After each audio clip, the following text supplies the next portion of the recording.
আসসালামু আলাইকুম। আশা করি তোমরা ভালো আছো। তোমাদের দোয়া আল্লাহর রহমতে আমরাও ভালো আছি। আজকে একটা নতুন ব্লগ শুরু করলাম। আপুরা যে দেখো শীতের পিঠা, প্রথমে বিজানো পিঠা খাওয়া হলো। আপুরা ছোট্ট একটা ব্লগ তোমাদের সাথে শেয়ার করলাম, আশা করি তোমাদের ভালো লাগবে। এই যে দেখো দুধ জাল দিয়ে নিলাম গাঢ়ভাবে, আর যে মিঠাই গালিয়ে নিতেছি আলাদাভাবে।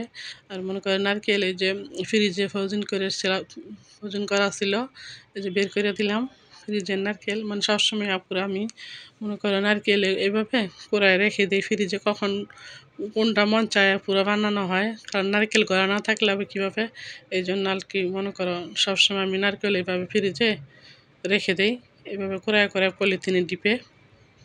তাহলে আপুরা আমার পাশেই থাকো, দেখতে থাকো। আর দেখতে দেখতে যদি ভালো লাগে প্লিজ আপুরা আমাকে একটা লাইক, কমেন্ট, শেয়ার, একটা সাবস্ক্রাইব করে দিবে, আমার পাশে থাকবো। এই যে দেখো দুধের মধ্যে অল্প করে চিনি দিয়ে দিবা। জাল দেওয়া হয়ে গেছে, এখন মনে করো ঠান্ডা হয়ে যাওয়ার পর এই যে দুধগুলো দিয়ে দিতেছি, দুধ দিলাম। আর এই যে পিঠাগুলো দিয়ে দেওয়া হইতেছে। আর নারকেল চিনি তো পুরো আগেই দিছি, এখন ঠান্ডা হইলে পরে চিনি মিঠাইগুলো দিয়ে দিব। কারণ মিঠাই আর দুধ একসাথে জাল দিলে পুরা কেমন ছাকা ছাকা হয়ে যায়, ছানার মতো।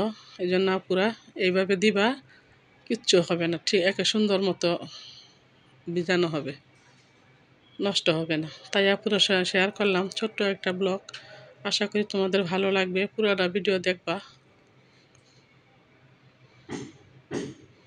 এই যে মনে করো ঠান্ডা হয়ে গেছে, এখন এই যে মিঠাইগুলো দিয়ে দিতেছি ডেলে।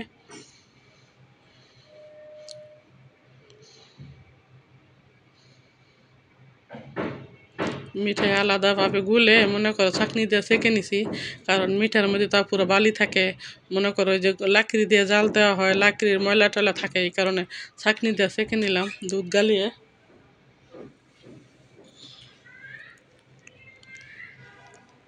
যে সকালে সকালে মনে করো তোমার ভাইয়াকে পিঠাটা খেতে দিলাম,